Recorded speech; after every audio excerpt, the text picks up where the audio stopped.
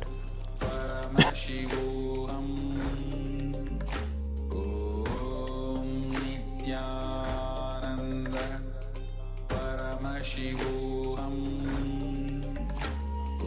Om Nithyananda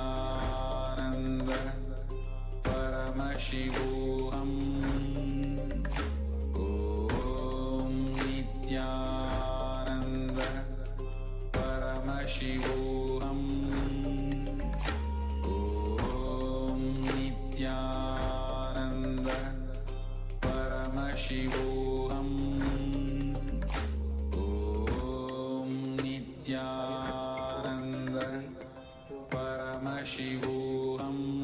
Nithyanam, everybody.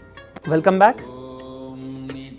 So, I welcome each and every one of you for the next session, which is going to be the power manifestation session. Today, each and every one of us are going to be manifesting the power of third eye as the first session. So, I request every one of you to please come and be seated. All of you, please come and be seated in front of your cameras. Let's get ready for the power manifestation session.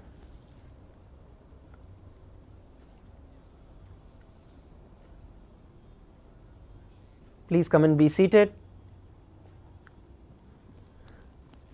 Just sip a cup of water and settle down.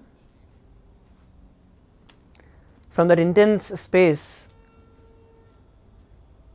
and intense energy that we have after doing the Nithyananda Yoga, from that very energy and very space, let's get ready to manifest the powers. Let's now begin with the Sadguru Vandanam. Nithyanandam Paramasukhadam Kevalam Jnanamurtim Dvandvatitam Gagana Sadrisham Tattvamasyaadhilaksham Ekam Nityam Vimalamachalam Sarvadi Sakshibhutam Bhavatitam Trigunarahitam Sadguruntam Namami. Let's now enter into the power manifestation. So today we are going to be beginning the power manifestation with the power of seeing through the third eye. So I request every one of you to get yourself the blindfold, an opaque cloth or a blindfold, get yourself a pen and a paper so that you could note down. If you already have it, please be seated.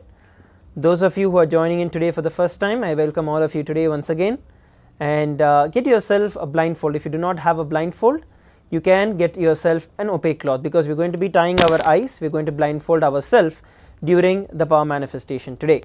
So please get yourself a blindfold and come and be seated.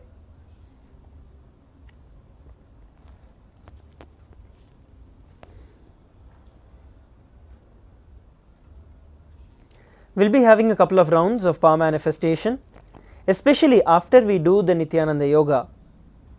That is the space, that is the time when our entire body is in an elevated state of consciousness. So the mind does not come into play. There is no mind that happens because of the high intense energy that our body will be radiating after the Nithyananda Yoga. So during this time, whatever we do becomes amplified, is what I would say, and this is the best time for us to manifest the powers also, because physically your body is ready to reflect Paramashiva, to reflect the super consciousness, and all that you have to do is just chant the Mahavakya Om Nithyananda Paramashivoham. So throughout the power manifestation session today, just remember this one thing, internally just keep chanting the Mahavakya Om Nithyananda Paramashivoham. You can, if it's comfortable, if you want to hum, you can hum. If you want to chant it externally, you can chant it. Either way, just keep yourself continuously in the remembrance of the Mahavakya.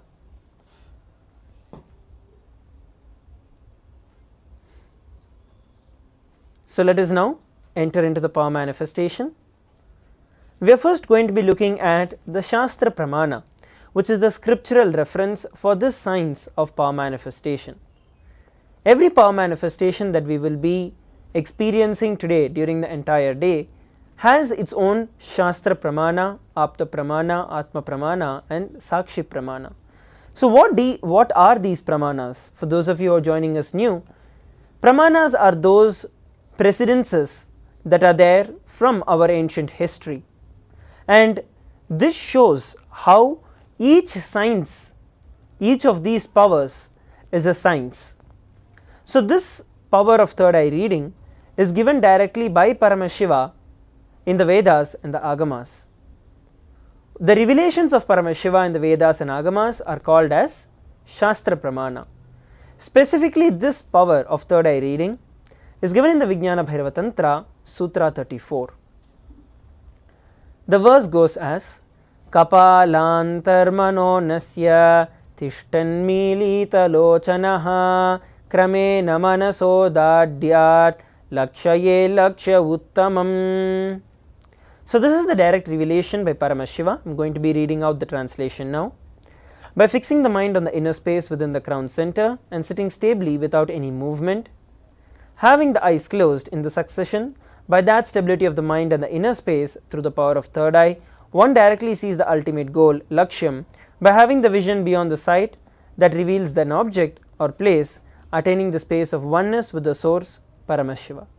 So this is the Shastra Pramana, which is a scriptural reference for this power of third eye.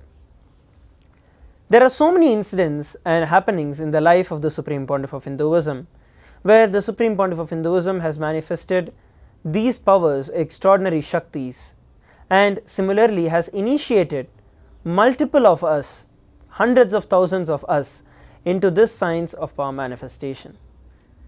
So as you all would have seen the demonstration of this power manifestation during the day 1 of the Paramashivam level 3 program, that is a science, and that is something that each and every one of us can experience. So during the power manifestation session today, I'll be helping you with sharing insights of to how you can manifest the power. You can also post your questions if you have any doubts in the Zoom chat. Let's have it as an interactive session so that wherever you feel that you need help or you need to have a breakthrough, or wherever you feel that you are having a breakthrough, you are able to manifest powers, let's put all of that in the chat so that we are able to help you with the power manifestation. So now we are going to be entering into the power manifestation. We are going to be looking at images that will be projected once you are blindfolded. So I will be projecting an image for all of you after you are blindfolded. What you are going to be doing is you are going to be sitting straight. Let's all sit straight. Let's chant the Mahavakya, Om Nithyananda Paramashivoham. Focus on our breathing and inhale and exhale with the Mahavakya continuously reverberating in you.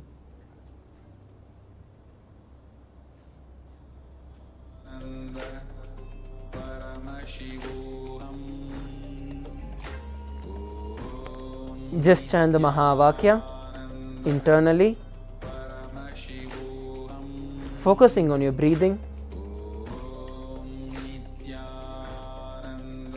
Please put on your eye bands. Please blindfold yourself. Even if you do not have an eye band, use a piece of cloth that is opaque and blindfold yourself.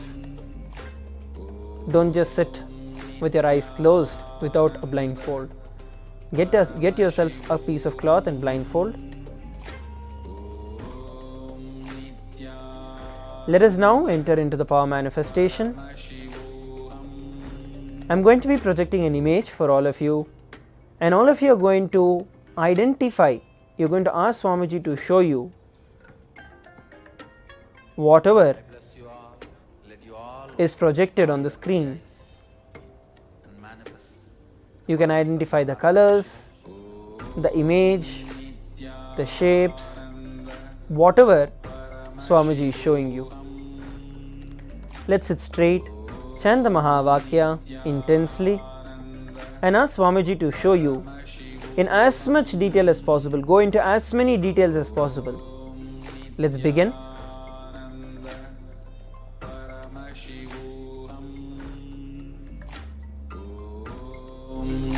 Nithyananda Paramashivoham. Om Nithyananda Paramashivoham. Om Nithyananda Paramashivoham. Om Nithyananda Paramashivoham. Om Nithyananda Paramashivoham. Om Nithyananda Paramashivoham. Om Nithyananda Paramashivoham. Om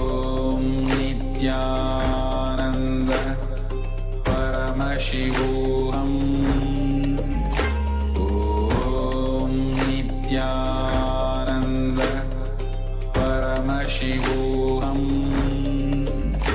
Om Nithyananda Paramashivoham. Om Nithyananda Paramashivoham. Om Nithyananda Paramashivoham. Om Nithyananda Paramashivoham. Om Nithyananda Paramashivoham. Om Chant the Mahavakya intensely, Nithyananda asking Swamiji to show you the details of everything that is being projected on the screen. Nithyananda Paramashivoham. Om Nithyananda Paramashivoham. Om Nithyananda Paramashivoham. You all can now slowly open your eyes. Om Nithyananda Paramashivoham. Slowly, every one of you can open your eyes.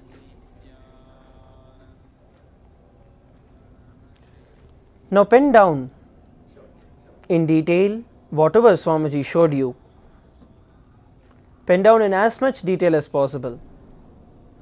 You can note it down, you can pen it down, post it in the Zoom chat. Please type and post it in the Zoom chat what Swamiji showed you.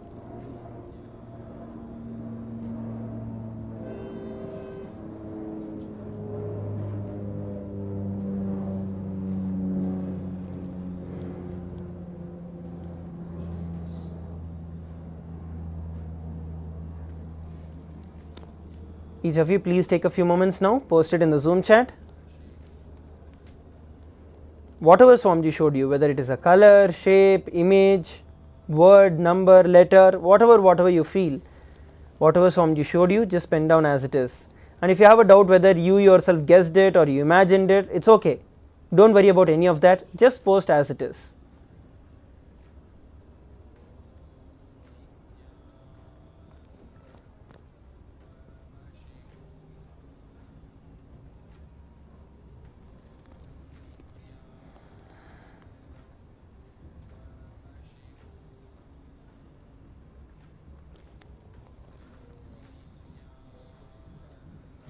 Please take a few moments and post it.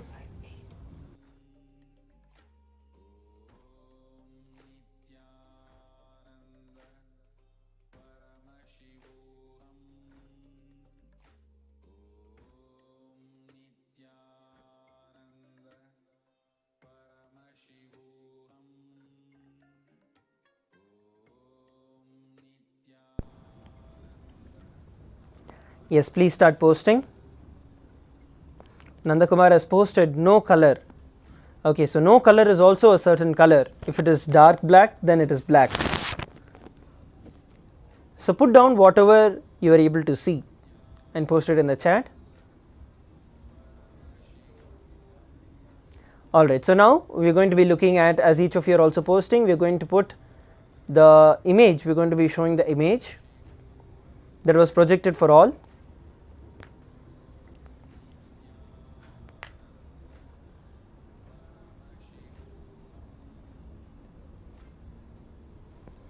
So as you can see, it is the face of Devi herself, of Devi Durga. You have the third eye, the two eyes, yellow color face, and of course a lot of detailing of the jewels in gold, white, gold, silver and black.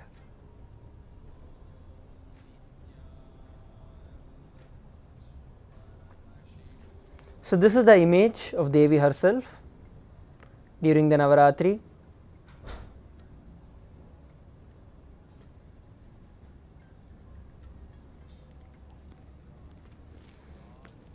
Yes. So now let's prepare to enter into the next round of power manifestation. So now what we are going to be doing is we are going to be projecting another image for all of you. For those of you who are feeling that you are not able to get the details this time, all that you have to do is to ask Swamiji to show you more and more details. That is what you have to do. Basically, when you start penning down more and more details, you will see that a lot more gets revealed to you. So actively sit and pen down and post as Swamiji is showing you. So let's put on our blindfold. Please put on your blindfold. Please close your eyes, put on your blindfold.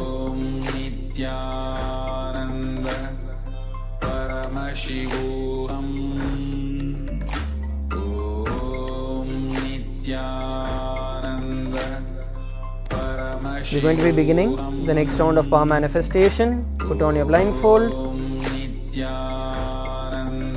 Chant the Mahavakya Om Nithyananda Paramashivoham to establish yourself in the space of oneness with Swamiji, and ask Swamiji to show you whatever is going to be projected on the screen. Please begin.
Chant the Mahavakya intensely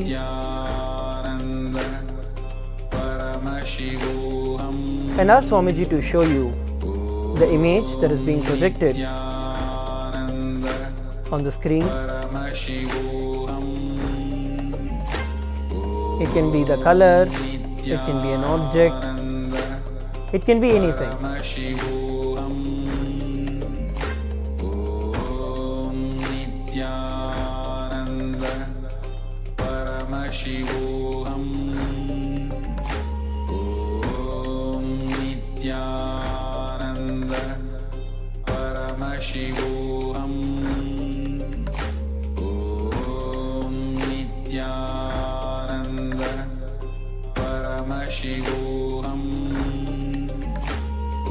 Every one of you can now slowly open your eyes.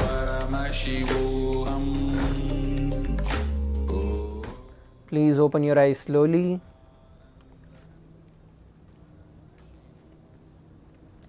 And take a few moments to put down the answers in the chat.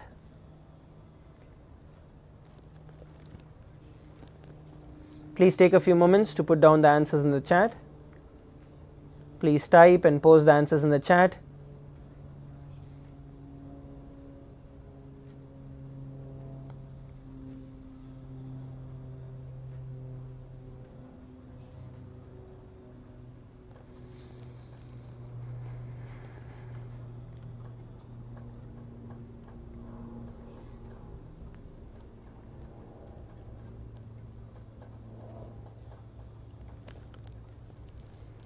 Please post in the chat. Sri Digambara has posted peacock feather. Okay. Go ahead and post more in detail. See, you need to post in detail. That is the key.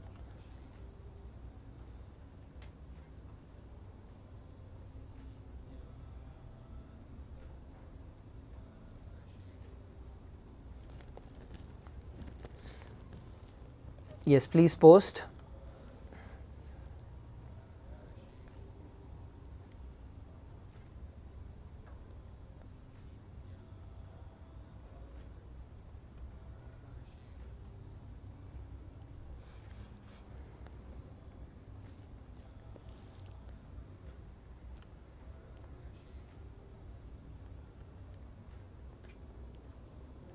All right, let's now look at the image that was projected for all of us. So, it is the image of a room, a minimalist effect, where you just have one sofa, one chair, and a small pot with a small plant, and you have a desk with a night lamp and a couple of accessories on the vase. So, yes, so this is what was projected. Digambaraya, you were close to the peacock feathers.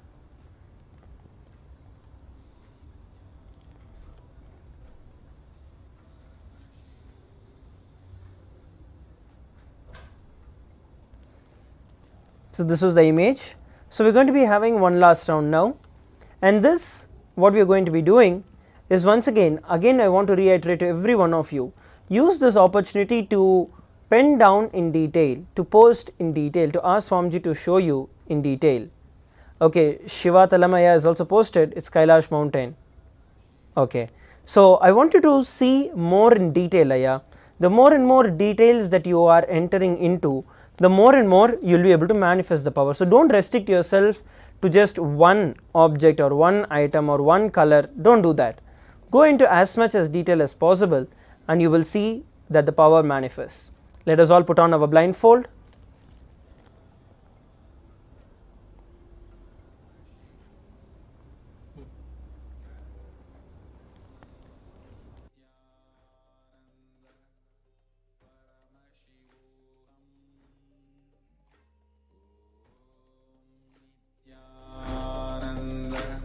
Please put on your blindfold.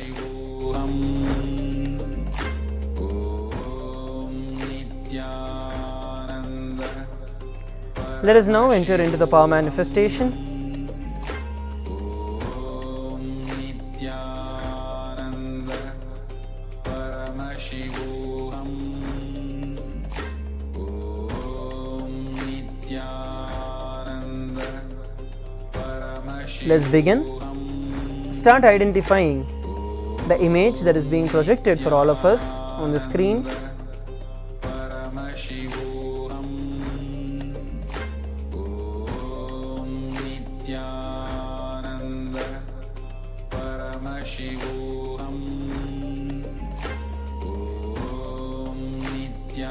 Ask Swamiji to show you whatever is being projected on the screen.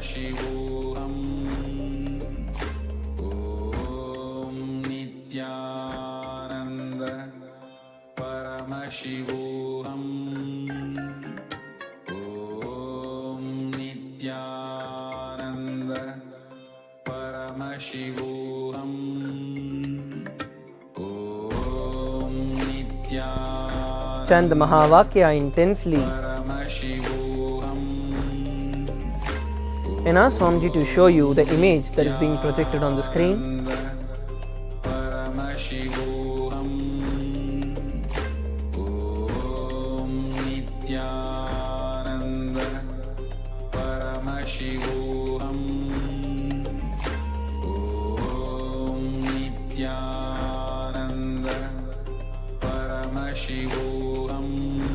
Yes, so now we are going to be taking a few minutes to start posting whatever Swamiji has shown us in the third eye. You all can open your eyes. and quickly pen down and post in the chat whatever Swamiji showed you in your third eye.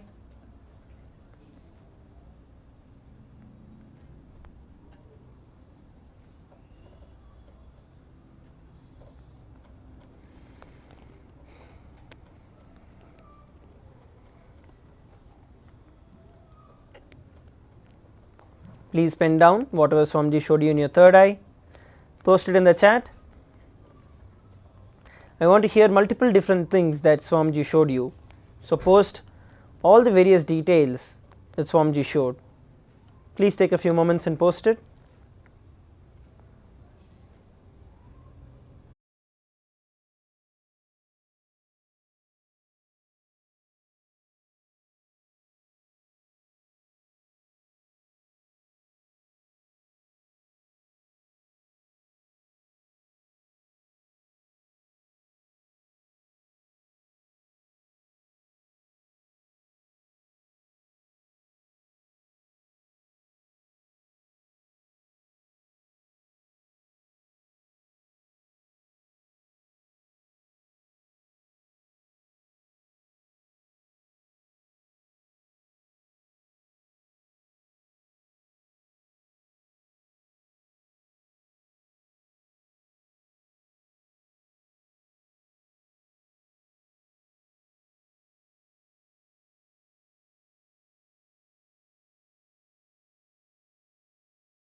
మా దహనానంద,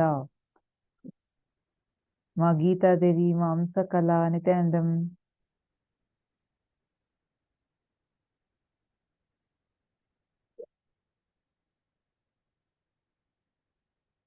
Liang Shuma, Nithyanandam, Malusi.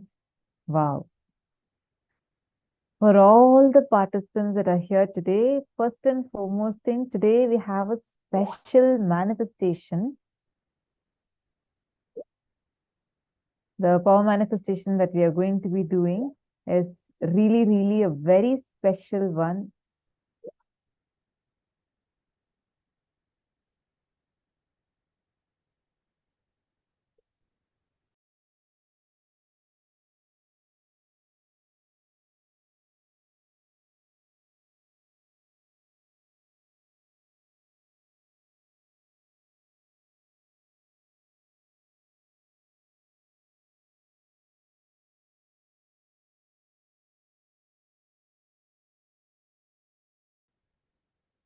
And also a very special initiation from Swamiji. For this purpose, we request all of you to bring a tuning fork.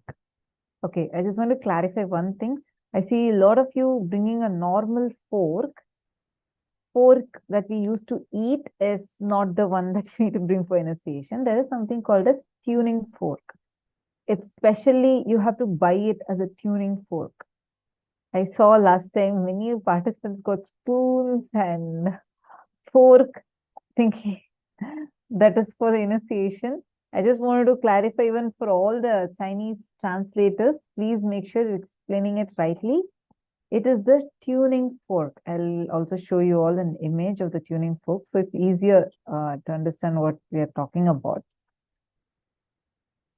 This tuning fork can help detect the frequency. It's very different. It's usually used in science labs. It's available, even many children also buy it for school for experiments and all. And it's mainly used to identify the frequency. So today, this initiation, where you are literally going to be able to experience the tuning fork vibrating. So that will be the main experience you'll be having, where you'll actually feel, I'm going to be showing you all the image. You all can see it here. This image that you're seeing, this is the image of a tuning fork. Are all of you able to see it? This is an image of a tuning fork. Something that looks like this. This is a tuning fork. So I request all of you to get a tuning fork. You can buy it from a shop also, like it's usually available even in many stationery shops. It will be available because kids use this for science experiments and all. So it's usually very easily available. And have the tuning fork with you. This is needed for today's initiation.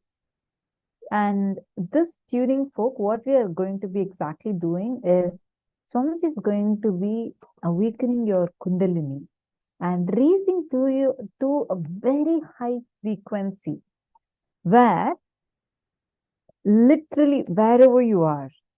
See, usually if you take two tuning forks and hit it at something, or you take a tuning fork and hit it on something, the vibration will be continuously being there. It will detect the frequency. That's why you use it. Your frequency will raise so high that the tuning fork that you have will start vibrating. So that is the reason why you need the tuning fork today. And Swamiji will be blessing and initiating us and awakening our Kundalini so high. Sorry, I just want to confirm again. Can all the Chinese translators also confirm? Chinese and French, all the translators, please can you all confirm if the tuning fork, what is tuning fork is clear to all of you. This image that you're seeing is an image of a tuning fork.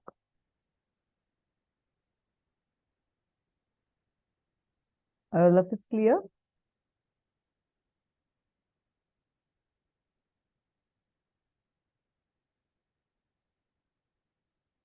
What to replace it with? I'm not too sure.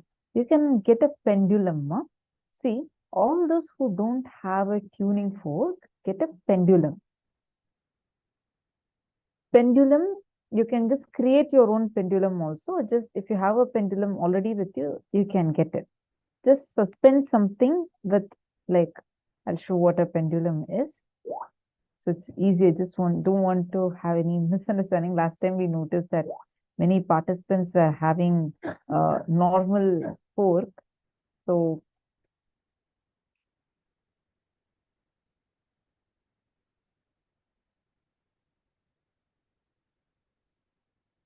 something like this. This is a pendulum. Let me show you. Yeah, this what all of us are seeing now is a pendulum, like a simple thing. Just one of it is enough. Just one pendulum is enough. You just need to have one simple pendulum. Like you can suspend anything. So this, like what you're seeing here in the clock, is a pendulum. You just need to suspend something like this and have the pendulum with you. And you can create your own simple pendulum and use it. The clock is not needed, just the hanging pendulum is needed, because that will also start rotating. Like without you having to do something, the pendulum by itself would start rotating. So that's,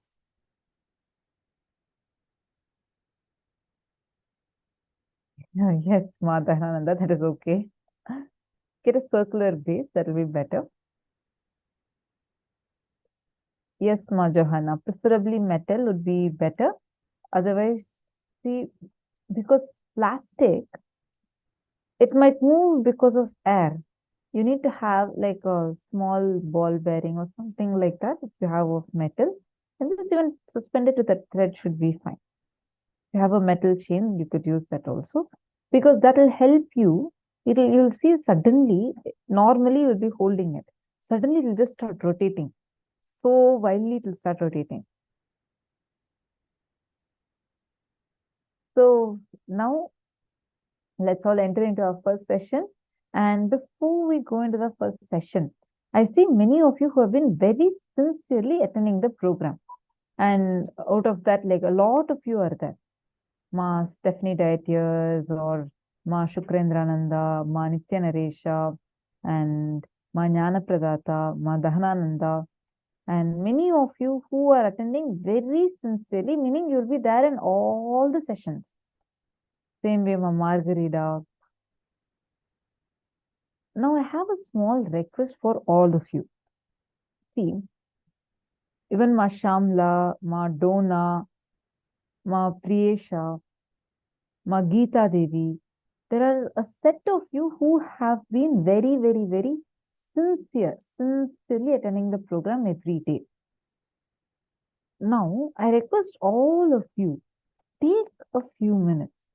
Understand there are people who are in real need of this.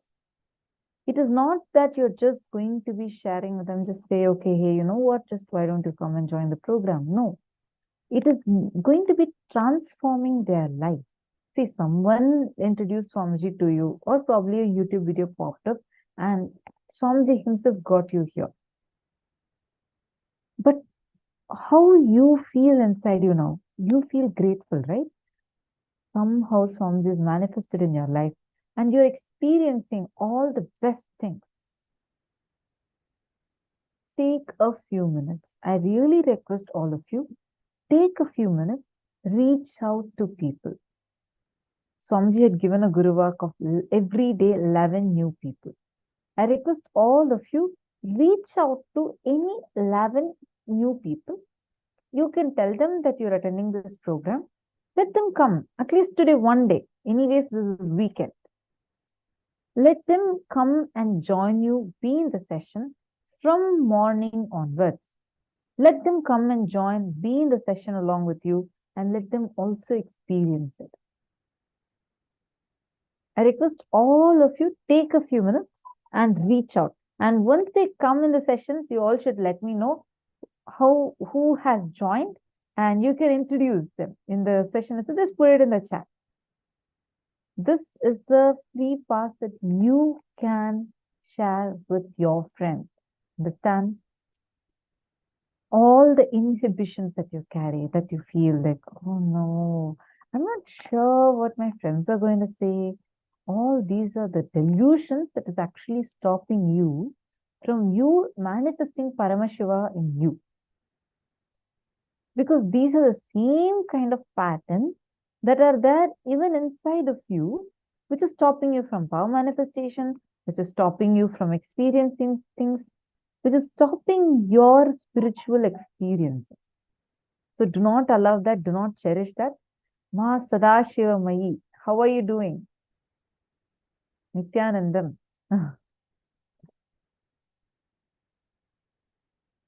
I see that you're logged in to a different room, and maybe I'll tell one of the support desk teams to give you the female Zoom link so that you can log in into that.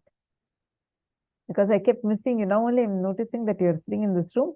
Come and join us in the other room. Okay? Ma Sadashima, you are like very, very sincere. I've been noticing from the beginning, from the time you joined the programs and attending one after another, and very, very like a sincere seeker. So just let me know. I will actually send you the other Zoom link so that you can join that.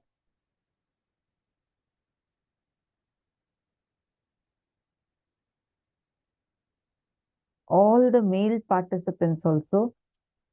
Nitandam, Purna Sukhanandaya, and Sunitikanandaya, Nitandam.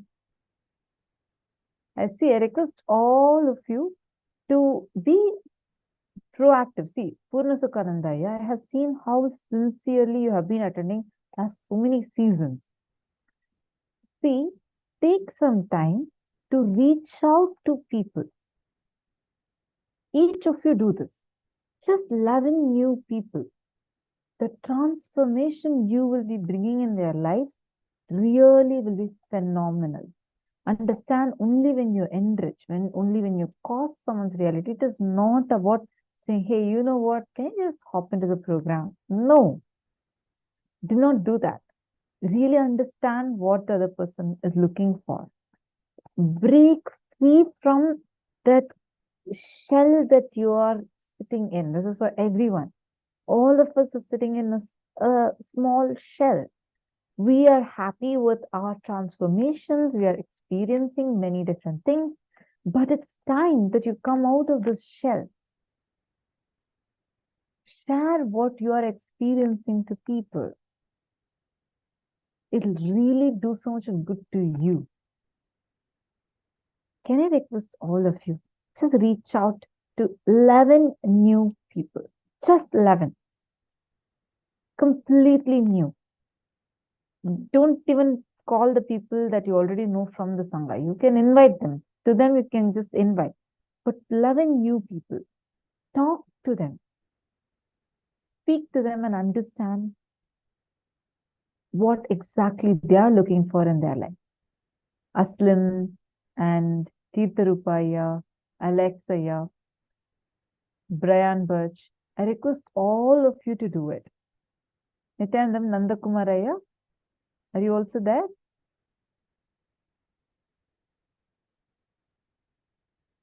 Can I request all the participants to acknowledge if you're going to be contacting, how many people are you going to be contacting?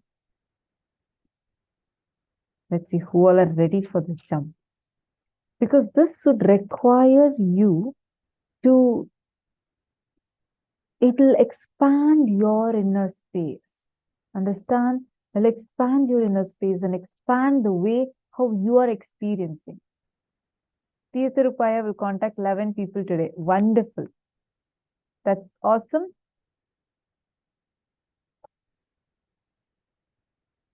Ashokaminaya Nityanandam. Nice to have you here.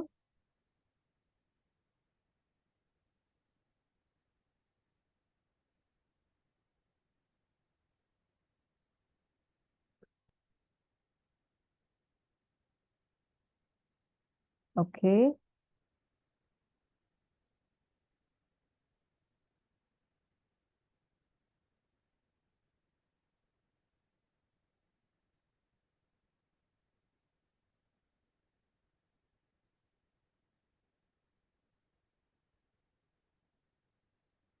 So now you all can Okay, ma. Definitely, it is asking what kind of tuning fork should we buy? Anything is okay, ma. Any tuning fork is fine. So now, all the participants, see, come on. I see some of you, ma Stephanie, ma Sally, and ma Priyesha have posted. Ma Geeta Devi has posted. Now I request all of you, see, Mamsa Kala, ma Virupaksha, all of you that are sitting here, take some time to reach out, not telling them to just, okay, come to the program. No, you should ask them what are they looking for. Understand so far whatever you have learned, this step that you take is what is going to make all that into reality. Whatever you have been learning last so many days, each of us have been learning so many different things. Now, you sitting and sharing this with people.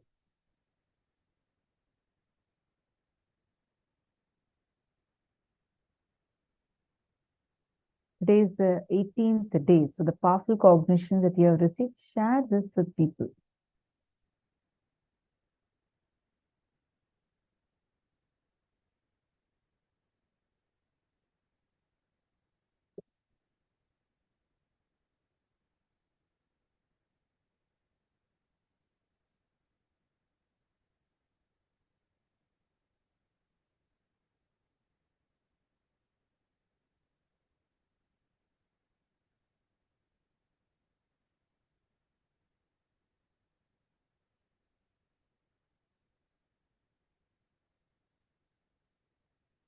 Where can we see the program of the day? You mean the join link? Our support desk team will post the join link, no? So they can join. All right, now let's enter into our very first session. In this section, Swamiji is going to be explaining to us about how to experience Samadhi. So let's listen to the revelation now.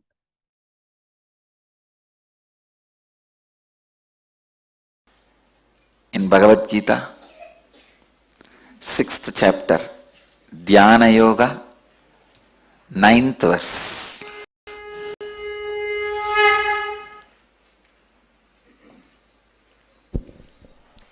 सुहृन्मित्रार्युदासीना मध्यस्तद्वेष्य बन्धुषु साधुष्वपि च पापेषु समबुद्धिर्विशिष्यते Shuhrunmitraryudasena madhyastadveshya bandhushu satushvapi cha papeshu samabuddhir visishyate. Wow.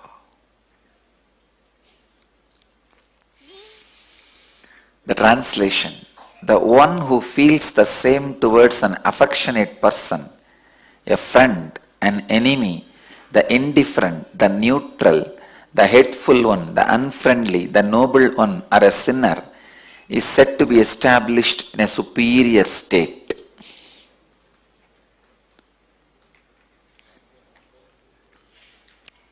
Understand these few basic sacred secrets. Meditation is not an action, it is a lifestyle. That is why in the chapter on meditation, Bhagavan is talking about all these things. You can never start meditating, you can only become meditative. Understand? There is a vast difference between starting the meditation or becoming meditative.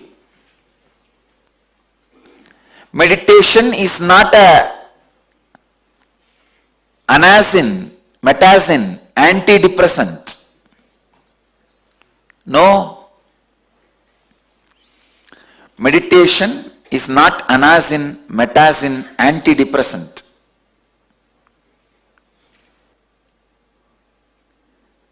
Please understand.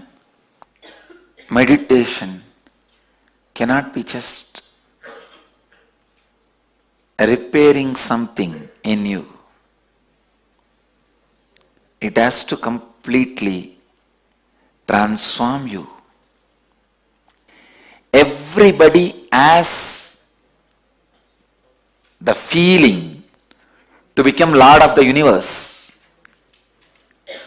You can become, if you make your unconscious into conscious and superconscious.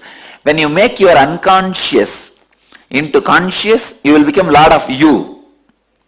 When you raise that to the superconscious, you will become Lord of whatever is in your space. More than the word Lord, I'll use, you will be in tune with the whole. This is the right way of becoming Lord of the universe. But instead, you try to become a power center through political power. I tell you,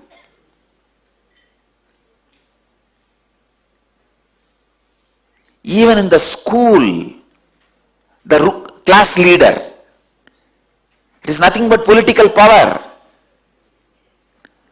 Why even in the school we can't survive without a leader? Why should somebody aspire to be a class leader? First time I resisted this political structure is when I was appointed as a class leader. When I was in the 7th standard, I still remember. The teacher, she was a Jain family teacher. Used to be a little tall. So usually that is the standard. The tall last bench, last row guys, they will be only made as leader. There is no other standard. One day she caught me. Unfortunately that day I went to school. Usually I don't go. Somehow I went to the school, maybe first day of the school, like that, those auspicious days I don't miss. She caught hold of me and she said, you are the teacher, you are the leader of the class. I said, what do you mean leader? I don't even come to the class regularly. She said, that is why I am making you leader. If you are a leader, you have to come and regularly take the attendance. And you have to keep the class under the control. And I said, nothing doing. Leaders are the greatest followers. They lose their freedom. So I told my teacher, no, I will not be a leader. She insisted. Then we got into the argument. I said, leaders are the people who are not able to lead themselves, so they go on trying to satisfy that unable to control themselves by controlling others. When you are not able to lead you, that unfulfillment you try to fulfill by leading others or trying to lead others. Leading others is the ultimate hypocrisy. He also knows he is not going to listen to you. He will topple you down the moment he gets the chance. What is leadership? Group of followers waiting to topple down. One person. That one person is called leader. The unconsciousness, when it is not able to express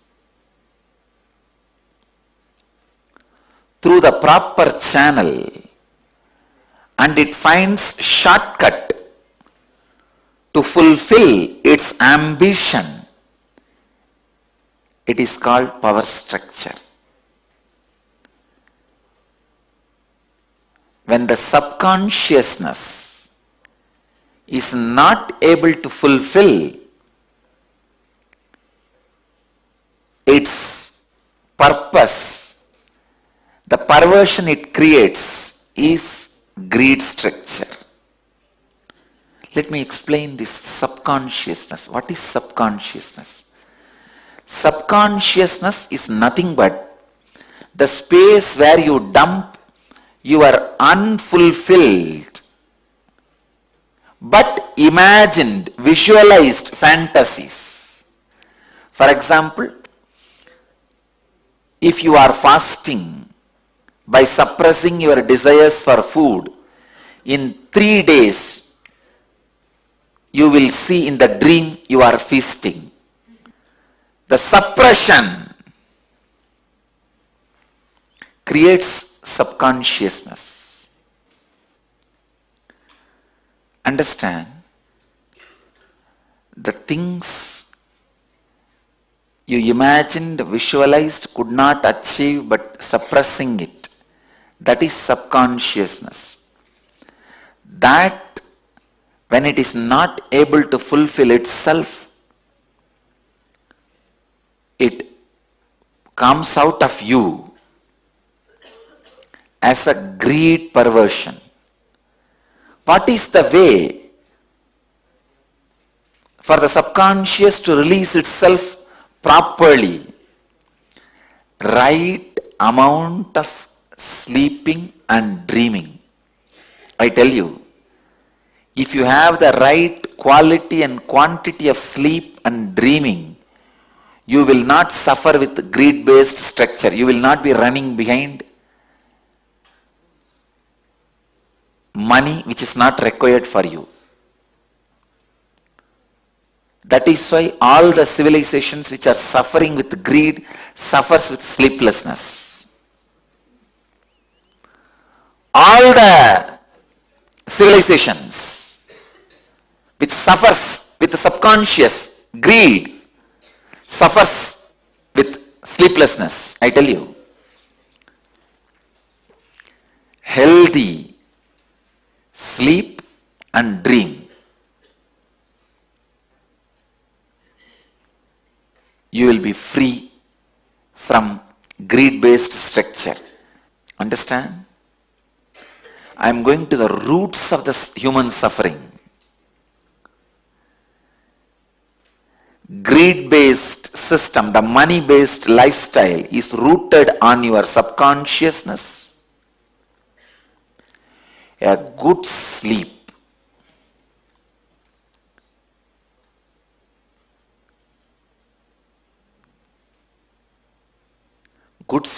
will naturally have the proper period of conscious dreaming.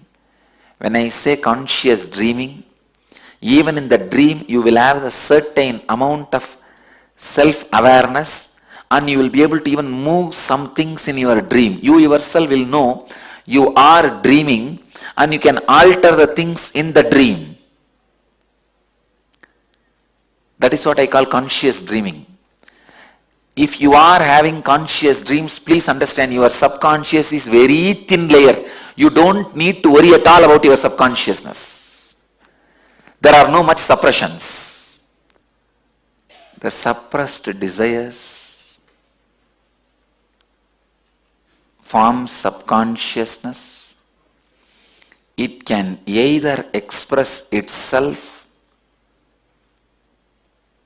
properly through the dream state, conscious dream state, and liberate your system from its influence. But when you don't allow that conscious dreaming and the good quality quantity sleep, it overtakes you, just overtakes you, and the system you create is greed-based money system. The collective suppressed subconscious is responsible for the collective belief, mass hysteric belief. That's the right word I'll use. Mass hysteric belief of money. Next, when the unconsciousness means you just don't know what you are missing, but you are missing something. When you know what you are missing, it is subconsciousness. When you don't even know what you are missing, but you are feeling you are missing something, is unconsciousness. When you don't miss anything, it is consciousness. When you become Mister of the Universe, it is super consciousness.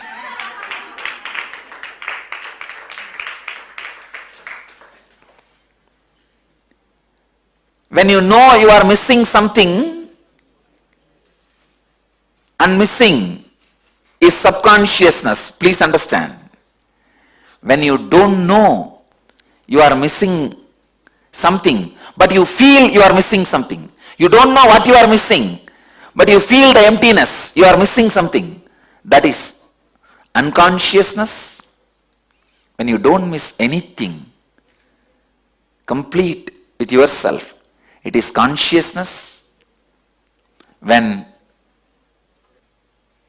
whole universe feels the fulfillment through you, it is superconsciousness. Understand this unconsciousness. You don't know what you are really missing, what you really want, but you feel emptiness. That is why you think, oh, if I become MLA, I think I'll feel fulfilled. If I become MP, I'll feel fulfilled. If I become president, I'll feel fulfilled. If I become prime minister, I'll feel fulfilled.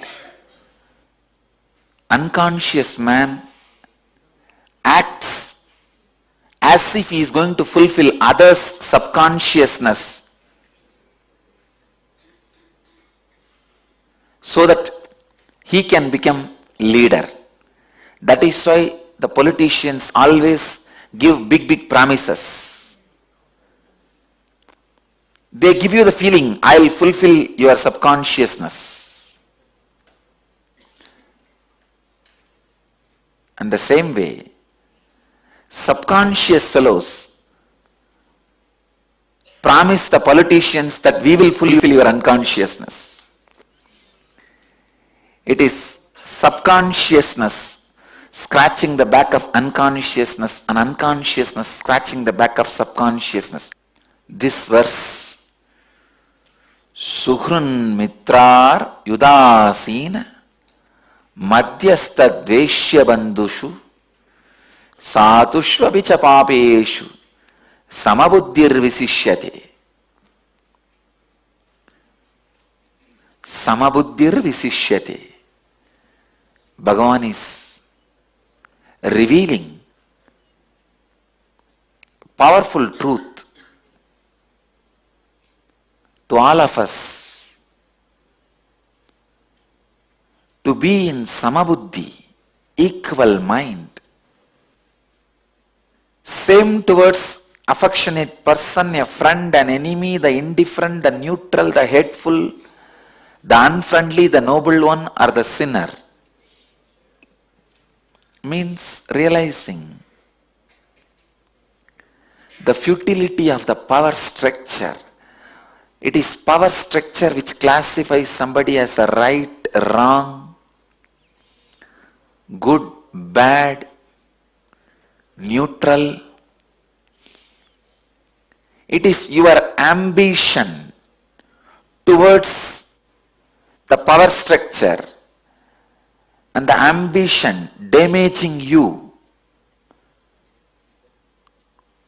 Please understand, when the political thought trend damages your consciousness and mind, that makes you believe that somebody is good to you, somebody is bad to you, somebody is neutral with you, somebody is good to everybody, somebody is bad to everybody.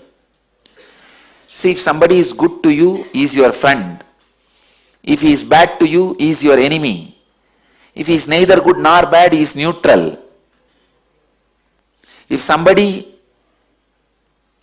you are made to believe by the political structure, he is bad to everybody, he is called sinner. If you are made to believe by the political structure he is good to everybody, he is sadhu. I tell you, it is all just PR exercise. Simply PR exercise. All the ideas you carry, somebody is a saint, somebody is a sinner, somebody is friend, somebody is enemy, are all just forced on you after completely deluding you by the strong beatings. It is like somebody hits you on the head, you are reeling. At the time he says, I am the big guy. Naturally, what will you do? You'll say yes and fall. First, the political system is used to hit you when you are reeling, when your head is reeling. Then they claim, see, I am in this post. He is good, he is bad.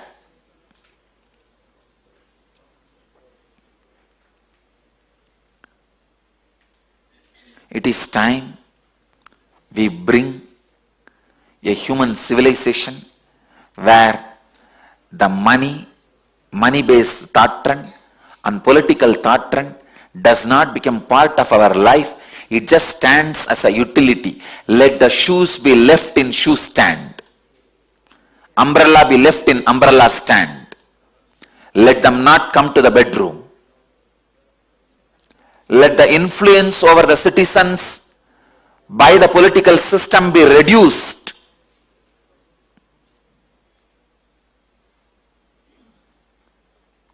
Let the influence of the money thought trend over the citizens, humanity, be reduced.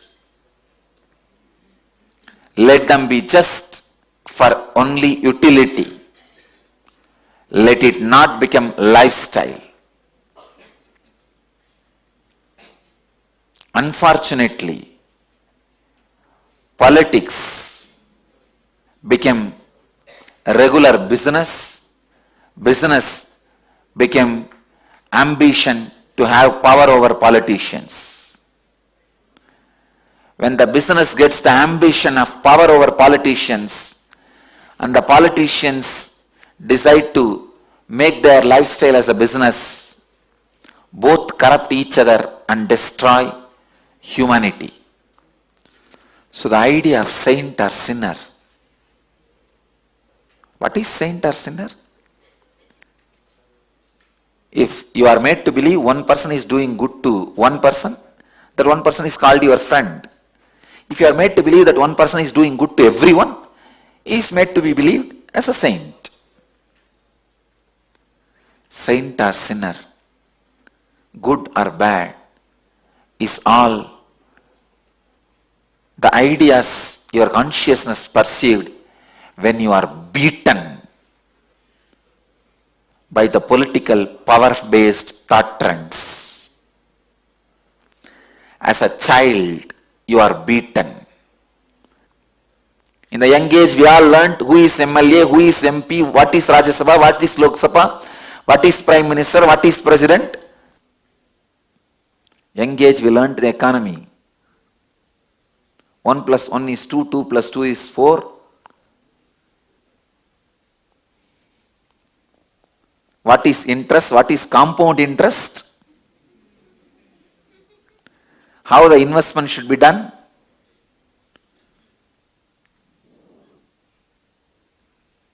My Gurukul kids should know.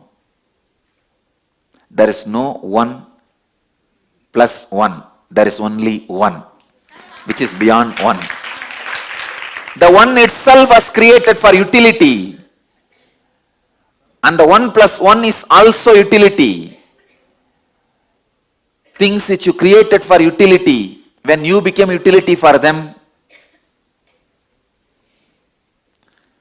it is like you create fire for you cooking and eating, but fire eats you. You create fire for your eating, but suddenly fire becomes big and eats you. people who are eating from the fire are conscious beings. People who are eaten by the fire are unconscious and subconscious beings. Here Krishna says, wake up, be a conscious being. That is what I call inner awakening. Waking up to the facts of power-based political thought trends and protecting yourself is yen leadership. Waking up to the facts of greed-based money thought trends and protecting yourself is yen wealth. Let the wealth be enlightening wealth. Let the leadership consciousness be enlightening leadership consciousness in you. It is so unfortunate. Even some of the most intelligent people are caught in this thought trend and unable to come out of it. Understand the roots of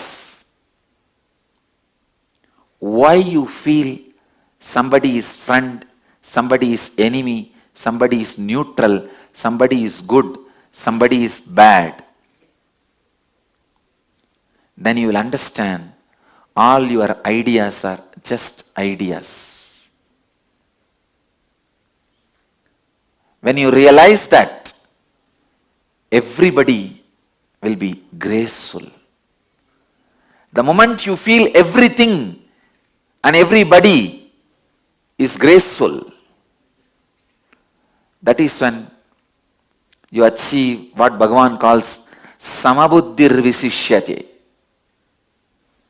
Let your thought trend be repaired, purified, cleansed. Let the political thought structure, which is unconsciousness based, and the economical thought trend, which is subconscious based,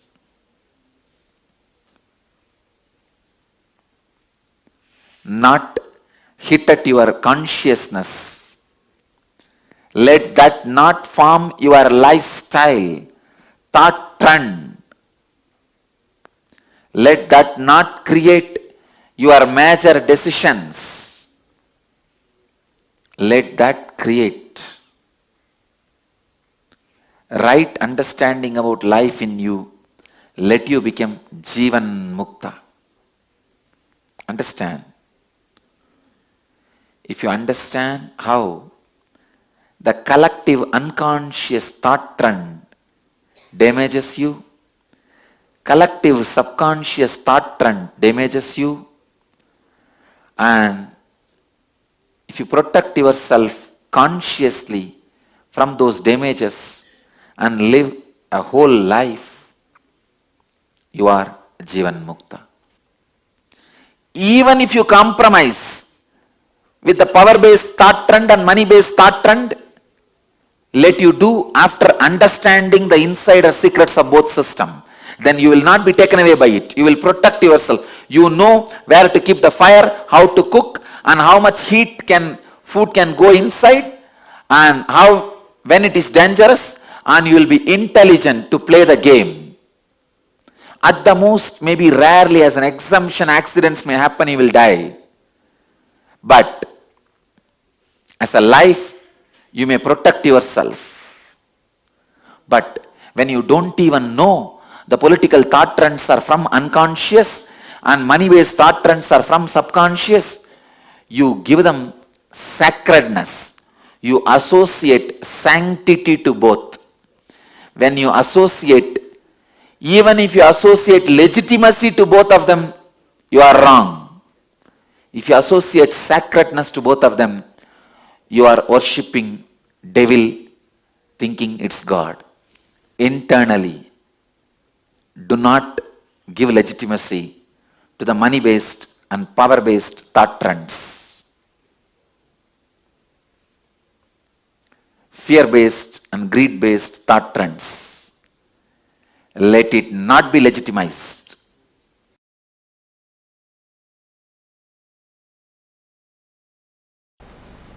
So all the outer world rules and regulations whether it is simple traffic rules or the law of the land, is based on the action performed. Commission and omission of acts, because outer world can understand only that, outer world functions only with that, outer world can measure only up to that. In search of stability and surety, possibility is forgotten. Listen. Yes, outer world can grasp only that. Whether you walk in the left side or right side, you should walk or not in the left side or right side. It can only go to that extent. Outer world can understand only that extent is not wrong, but they try to become fanatically declaring only that much exists is something seriously wrong.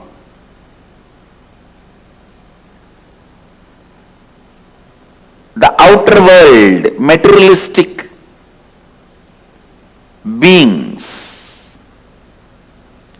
developing rules, regulations, laws, whether we should walk in right side or left side, whether we should go in left side or right side, whatever. Forming those rules, nothing wrong, useful for day-to-day life. But when they try to declare, there ends the matter of life. Nothing further exists, something is seriously wrong. Then something is seriously wrong.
samadhi.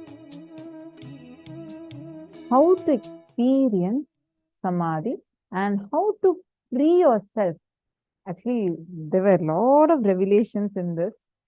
I mean, Swamiji explained to us about how you can even free yourself from greed-based thought currents, greed-based patterns, and so powerfully Swamiji explained. And Swamiji also explained to us, see, the samadhi, what it does to you. Swamiji actually says, whenever, because Swamiji is in samadhi, Swamiji says, it's like a vacation kind of a thing, like where Swamiji can just enjoy the whole life without having the rush for anything.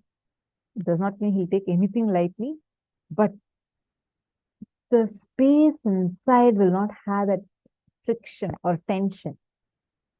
Now, right now, we all are caught up in this fear and greed-based thought current that the whole society is running with.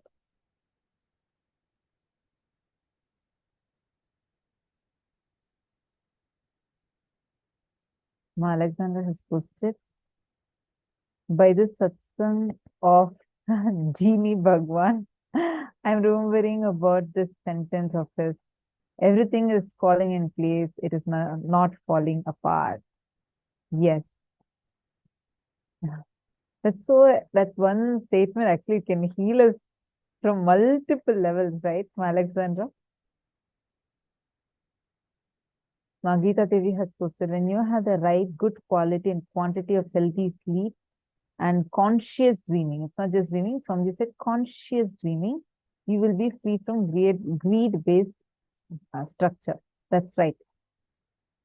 Did you understand what that right good quality of sleep means? See, good quality of sleep, if you notice like that, so many people sleep for hours together. It's not about the large quantity of sleep. The quality of sleep depends upon the inner space you carry and the health of your guts.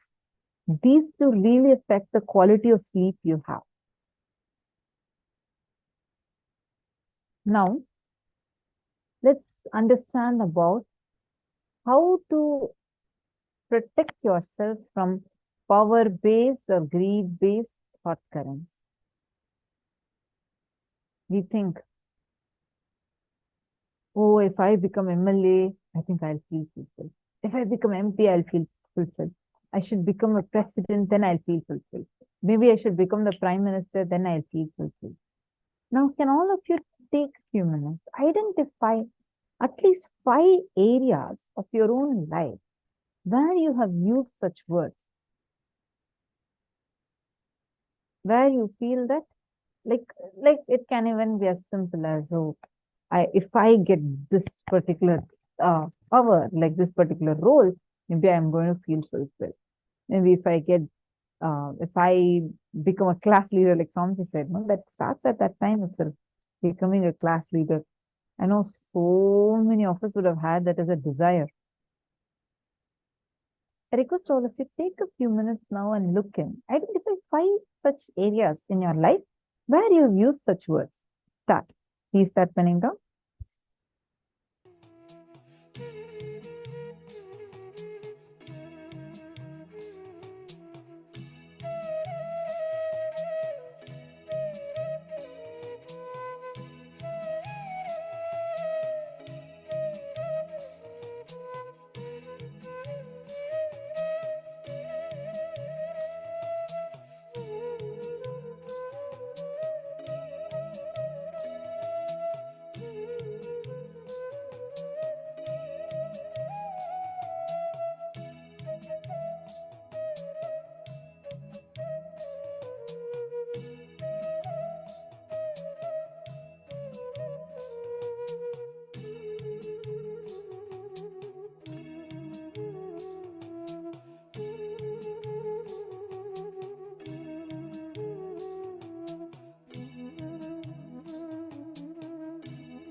Good. I think now all of you have written. Now let's move to the next step. All of you have identified, right? Now we are going to be moving to the next step. Changing the object is never a solution. Changing the attitude is a solution. Make a list of things you feel attached to or things you feel greedy about. It might be a habit, perhaps a particular pleasure or an object or a person. Include anything or anyone in the list that makes you feel possessive, greedy, or lustful. For example, it can be pizza, dosa, sleep, anything. Just make a list of a few, at least make a list of 10 such things that makes you feel possessive or greedy about. Have all of you understood this step? Please pen down now.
Wonderful. I think now all of you have written down.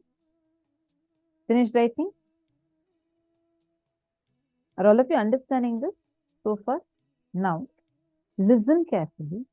Just sit and meditate with a deep, sacred feeling. Anything can become sacred when you are respectful and feeling connected to it. Bring in respect towards the object or person.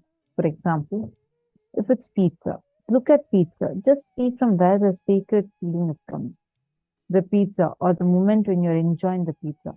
For those few moments, you're experiencing low thoughts, low number of thoughts, away from your worries and unfledged experience. Samam kaya shiro grivam Dharayanachalam sthiraha Shanasikagram swam Yashashanavalokayan. Holding the entire body, the neck and the head in a steady manner. Look intensely at the tip of the nose without being distracted in any way. This is the revelation from Bhagavad Gita, chapter 6, Dhyana Yoga, 13th verse. Now, what we are going to be doing is, you're going to be sitting and looking at the object. For example, let's say that you really want to have, you love in whatever you've written.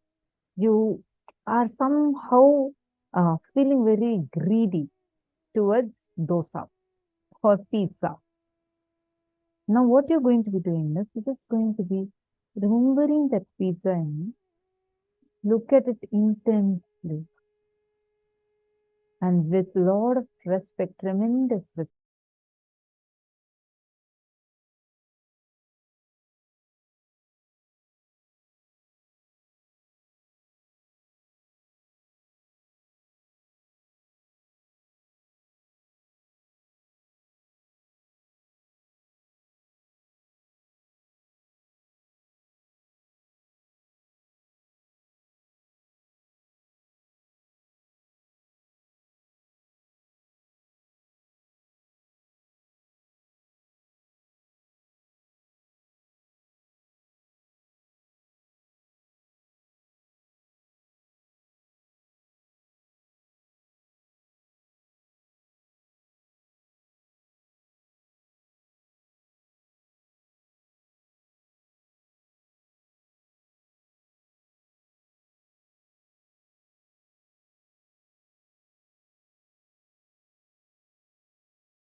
You can relax. Relax from the meditation. When you bring in a space of oneness, of love with everything around you, when you know the oneness, you know that there is no place or person far away from you. When you think of Pluto, when your mind is in Pluto, you are in Pluto at that moment. That is the understanding. That is the truth. The minute you have put your awareness on a particular place, you are in that place. Right now, in this moment, that place is known to you. The power we are going to be entering into today is the power of Dura Shruti. The power of being able to hear at a distance. You're going to be able to hear an audio which is played at any far off distance. That is the beautiful power that we're going to be starting with today.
Very beautifully, the Shastra Pramana revealed by Paramashiva for this power of Durashruti.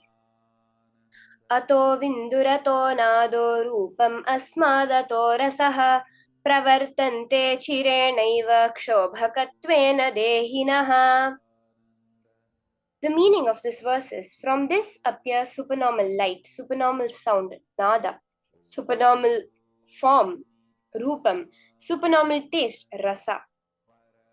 In a short time, the yogi, who has not yet done away with the identification of the self with the body, which however are only a disturbing factor in the full realization of the Spanda principle.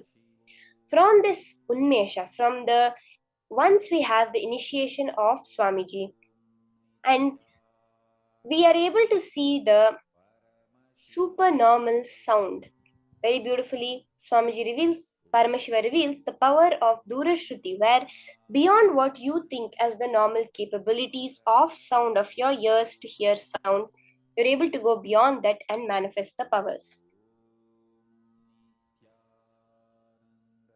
The Apta Pramana is where very beautifully Tirignyana Sambandar 1300 years ago demonstrated the power of sound.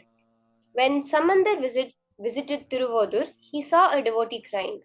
The devotee had raised some palmyra trees so that he could use the income for his community service in the Shiva temple. By rare coincidence, all the trees were male trees and did not yield fruits. When Sambandar asked him the reason for his sad face, he told him about the male only palmyra trees. Later, Sambandar visited the Shiva temple and looked at the palmyra trees, and he sang 10 verses in praise of the Lord and said that the male trees will yield. Kurumpai an panayenum in Tamil. Next minute, all the trees bloomed and bore plenty of palmyra fruits. This is a very beautiful incident from the life of Tirignyana Sambandar, where he demonstrated how just through the power of sound, just by singing 10 verses, he was able to convert the male trees into female trees.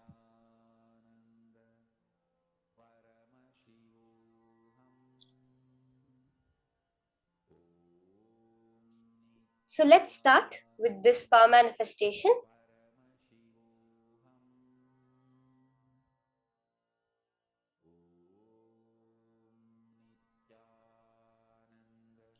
We will start this round by identifying the source of a particular sound. You're going to be mastering the science of sound with this power.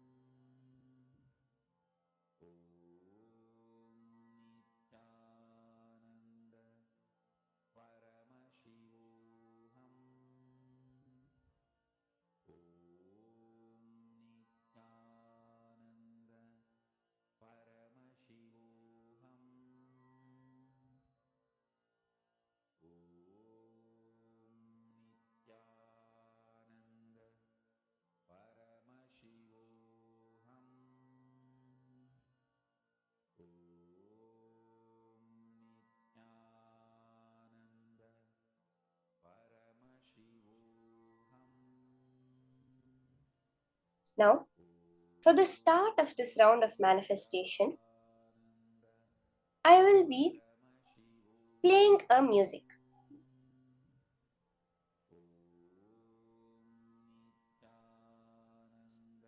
I'll be playing a certain music, some sound, it might be anything, some audio I'm going to be playing over here. So I'll mute myself and I'll be playing a certain audio. Now all of you are going to post what you're able to hear through your third eye. See, as a general being, as a human being, we are able to sense vibration. This is a very clearly proven science where our brain can sense electromagnetic waves and so many research which has been done.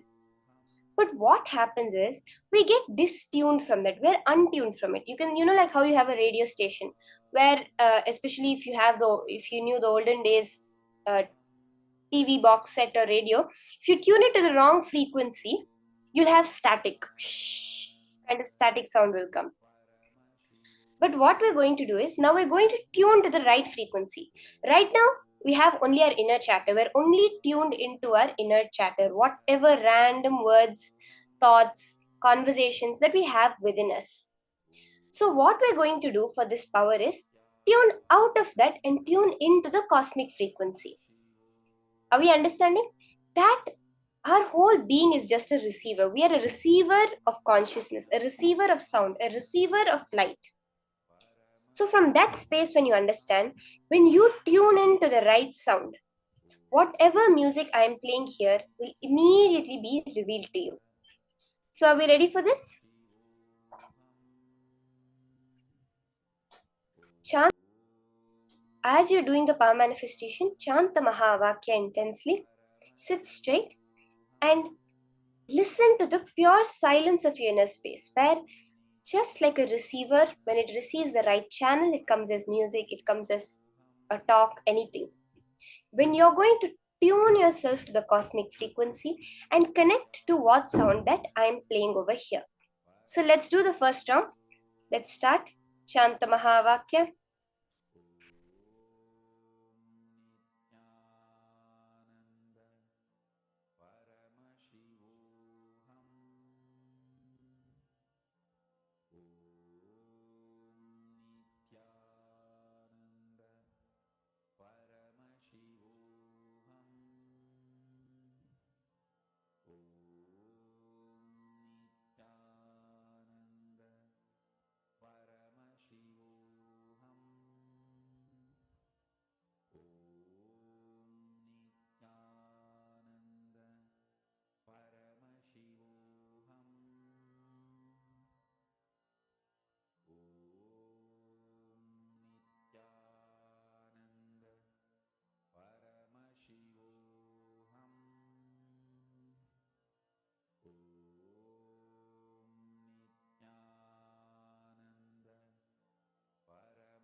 Yes, so I just played an audio for all of us to listen to.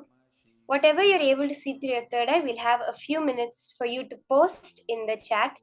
Each of you can post on the Facebook group or in the chat, preferably on the Facebook group where we'll not miss anybody's answers. You can go to the Facebook group, Paramashivoham group, and post whatever you're able to see through your third eye, and then I'll be verifying. So we'll have a few minutes for that.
I see some answers. Can we have everyone go to the Facebook group, please, and post your answers? See, we do not want to miss any answers. So I request everyone to please go to the Facebook group, facebook.com/groups/Mahaparamashivoham, and post your answers.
Having Shakti flowing through his backbone.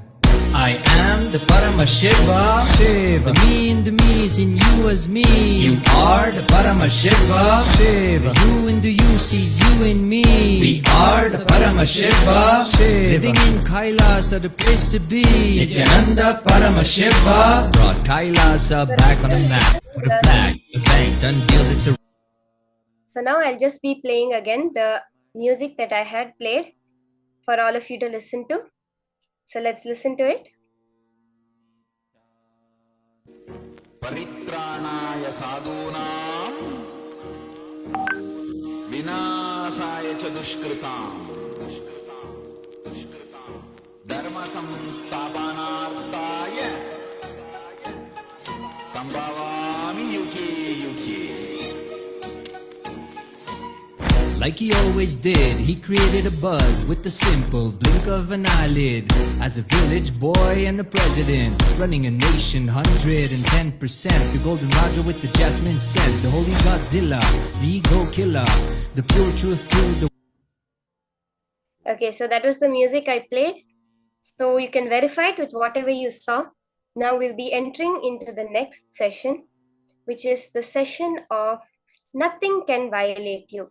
Swamiji is now going to be revealing us many powerful cognitions on how nothing in life can violate us.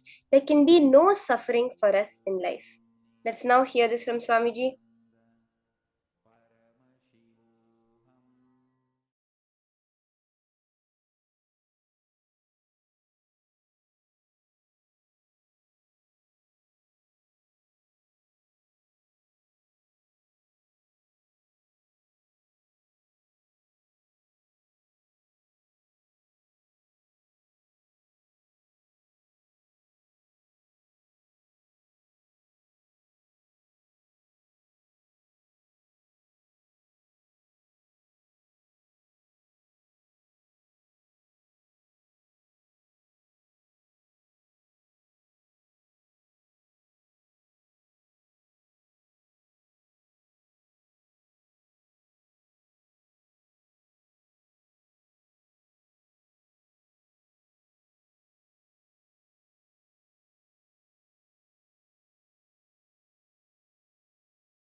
So I want to complete with all the participants. We have some technical issue with the video.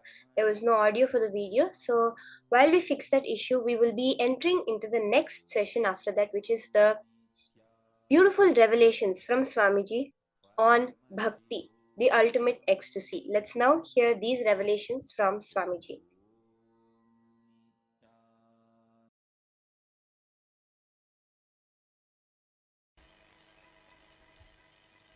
All disciples of Ramana Maharshi again and again pressed him, please talk about the Aksharamana Mala you wrote. He wrote a beautiful song, the marital garland of letters, Aksharamana Mala on Shiva, on Prema Bhakti, on Madhura Bhava. Again and again, people are pestering him, please give meaning for it. You explain. He said, there are something, if it is spoken, it is degraded, that's all. The very word will make it dirty. Either you should just understand and keep quiet about it, just deny the very existence of it. But if you start speaking verbally, the whole joy will be lost. The whole thing will become dirty. It will be reduced to words which can be given any meaning. So again and again and again, Ramana Maharshi avoids talking about his great ecstatic love with Shiva.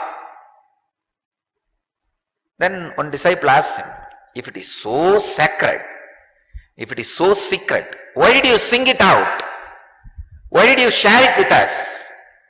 Then Bhagavan says, I did not sing it for public. I sang for Shiva.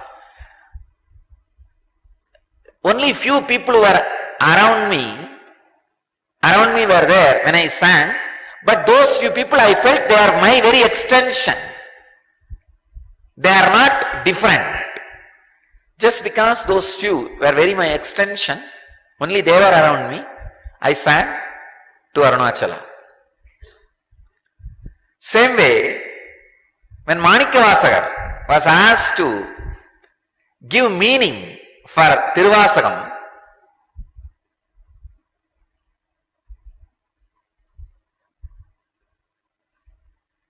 he just smiled and showed Nadaraja, just climbed those steps of the Garbhamandir of Chidambaram Nadaraja and disappeared into Nadaraja. I can understand. Surely you can't reduce it by verbalizing. It's too much, too sacred. Even I cannot verbalize exactly what is the great ecstatic Prema Bhakti. Maybe I can inspire you all by talking few things about and sharing one or two techniques and definitions, that's all. So I wanted to make it very clear in satsang today, I am not defining Prema Bhakti, I am not talking about Prema Bhakti, I am only giving some techniques for you to achieve Prema Bhakti. So whatever I am talking should be taken in the sense of inspiration or technique, because it's too sacred. Nelatamareya Nithyananda Tante Palatamareya Rushiyante Tilatamareya Tailatante Maratamareya Tejitante Bhavatamareya Brahmanakishta Chennamallikarjunan Nilavanaru Ariyavarutu. It's from Akkamma Devi. Like the treasure hidden in the ground, taste in the fruit, gold in the rock, oil in the seed, the absolute is hidden away in the heart. No one can know the ways of Chennamallikarjuna. Akkamma Devi, one of the great Prema Bhakta, lived like a child in ecstasy. She sings, it is hidden so deeply, you can't sing about it, you can't tell about it. That's the truth. Manikya very beautifully says, Karandabal kannalodu neigalandar bola, Sirandadiyar sindanayul tenuri nindru.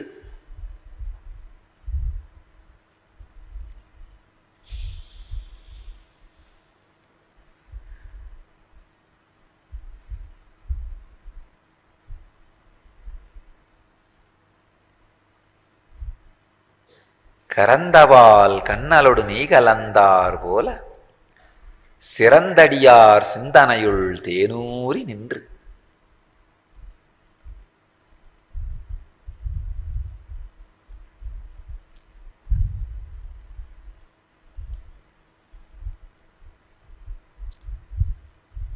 Ramakrishna says, if you go to a feast, before the food was served, there will be a lot of talking. When the food is served, the noise will come down. You will hear only the noise of asking, hey, one more vada, one more laddu, a little more rice. Only those few words will be heard. But after a few minutes, even that will not be heard. Ramakrishna says very beautifully, only the sound, chop, chop, chop. of food being tasted in the mouth, or the sound of the curd in the leaf plate, only that will be heard. I can say, these great sacred sentiments, they are neither the noise of gossip, nor the noise of get the laddu, get the jaggery, get the vada. No. It is the noise of chup, chup, chup. Akkamma Devi has nothing to tell, but she has something to sing. It is too much. See, if you are too much in stress, you may not want to tell anything to anybody to show that you are weak or stressed, but your face will show, you will do something like that sometime. Oh God. Your face will show it. Same way, Akkamma Devi doesn't want to tell anything. She can't. It's too much. But same way she can't keep quiet. It is too much inside. She is just singing. She has nothing to tell, but lot to sing. That is why she is singing. Nelatamareya nitanatante, palatamareya ruchiyante, tilatamareya tailatante, maratamareya tejitante, bhavatamareya brahmana kishta, Channamallikarjunanu nilavanaru ariyavarudu. Like the treasure hidden in the ground, taste in the fruit, gold in the rock, oil in the seed, the absolute is hidden away in the heart. No one can know the ways of Channamallikarjuna. She is not telling anything in this, no meaning. Final conclusion of this whole statement is, the ultimate is hidden in your heart. Nothing can be told. Tell that in 2 words. Why do you need a big poem?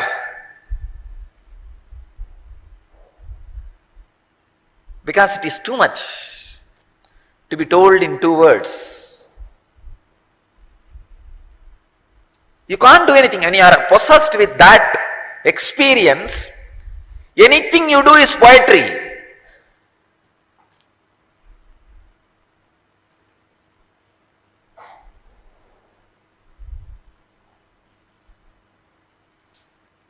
Andal, every day she will wear the garland which is made for Krishna, Vishnu. One day the father, of course, who brought her up. We don't know who is the physical father or the biological father. We only know somebody who brought her up. Periyalvar. So he caught her. Then all of you may be knowing the story that he made a new garland and took it to Vishnu, and Vishnu doesn't want to wear, and it fell again and again, and he asked, get me the garland worn by her. Then he realizes her glory, and somebody asks her, what do you mean by wearing the garland for Krishna? She says very beautifully, no, I am wearing it for his pleasure. I am beautifying my body because he is going to see me. He is going to enjoy me. He is going to experience me.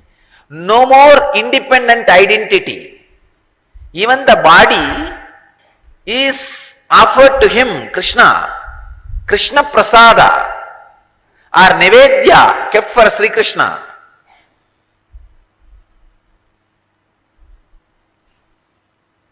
That is why Krishna could not feel that is a different body. He said, let me wear the garland, put on her body. Achalamurti and Sachalamurti. The statue was Achalamurti and Andal was Sachalamurti. Because there was nothing inside Andal except Krishna.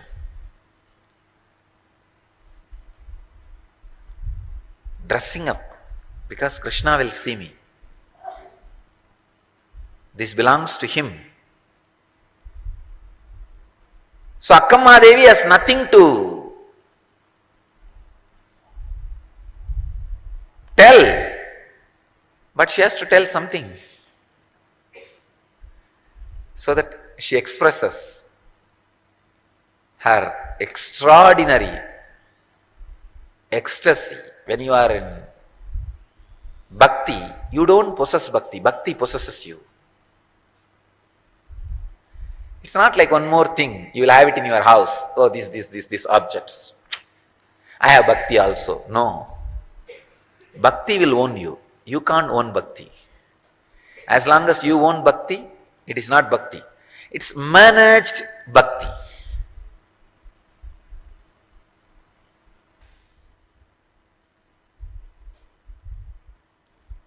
Bhakti is awakening of the non-mechanical parts of your brain.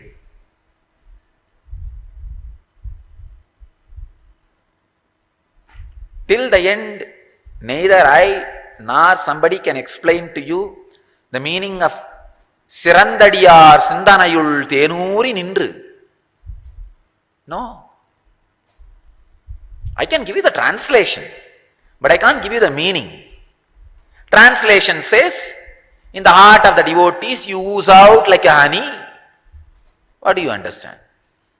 You understand the word honey, heart of the devotees, oozing out, and you try to fix all that and create a visualization. There is a heart, and like pus usually oozes out in the wound, from the wound, the honey oozes out from the heart. If really honey oozes out from the heart, what do you need? You need a bypass surgery. Or open heart surgery. How will you describe? How will you explain? It is only the ecstasy which can sing. For Prema Bhakti, explanation is not possible. Only experience is possible. Maybe. How my eyes expand when I utter these words. How my throat chokes when I sing these words.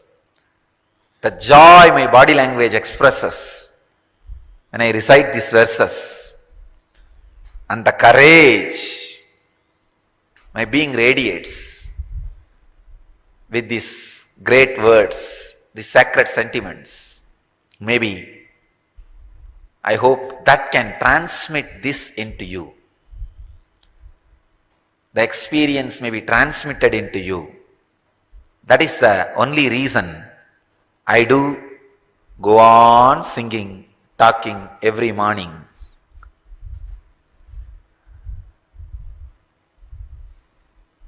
Otherwise, there is no other way, there is no other reason why so many words should be used to sing about something which can never be sung, to explain about something which can never be explained.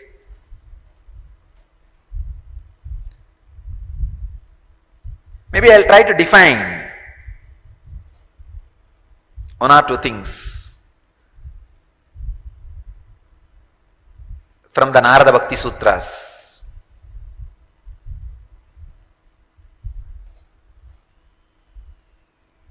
I have read thousands of books in at least 3-4 languages which I can read and understand. Only one book in my experience does not talk about the subject at all about which the book is supposed to talk. If it is Yoga Sutra, it talks completely about yoga. If it is Brahma Sutra, it talks completely about Brahma. There is one book does not talk about the subject which is supposed to be talking, which that book is supposed to be talking.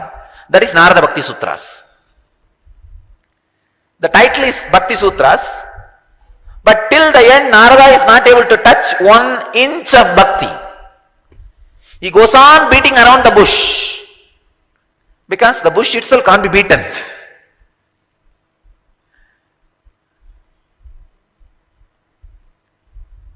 He just stands in this corner and takes a photograph. Oh, this looks nice. And jumps that corner and takes one more snap. Oh, this looks nice. But till the end, he is not able to create a portrait of the person. Understand? No one can create a portrait of bhakti. You may take different snaps from different corners and say that this is the most authentic photograph. No. Here is a one snap from one corner from Narada's Bhakti Sutras. Naradastu tatarpata kilacharat tatvismarane paramavya kulateti. The essential characteristics of bhakti are the consecration of all activities by complete self-surrender to Him, an extreme anguish if He were to be forgotten. Oh God!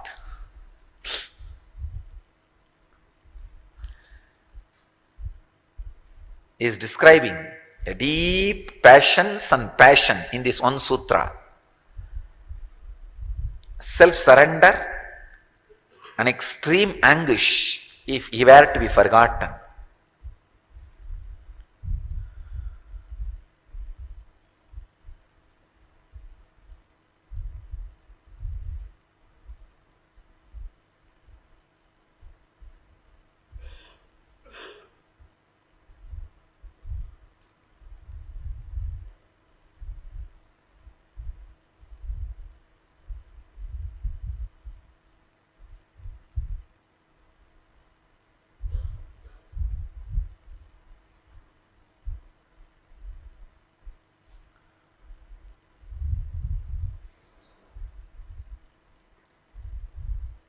Complete passions, surrender, an intense passion, the seeking, is the essence of Prema Bhakti.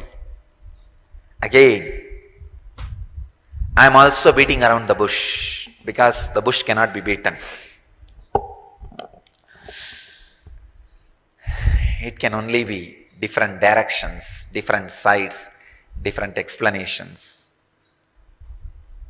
But experience has to happen by the proper process. Bhakti Spurana is the process. Go through the process. You will experience real Prema Bhakti.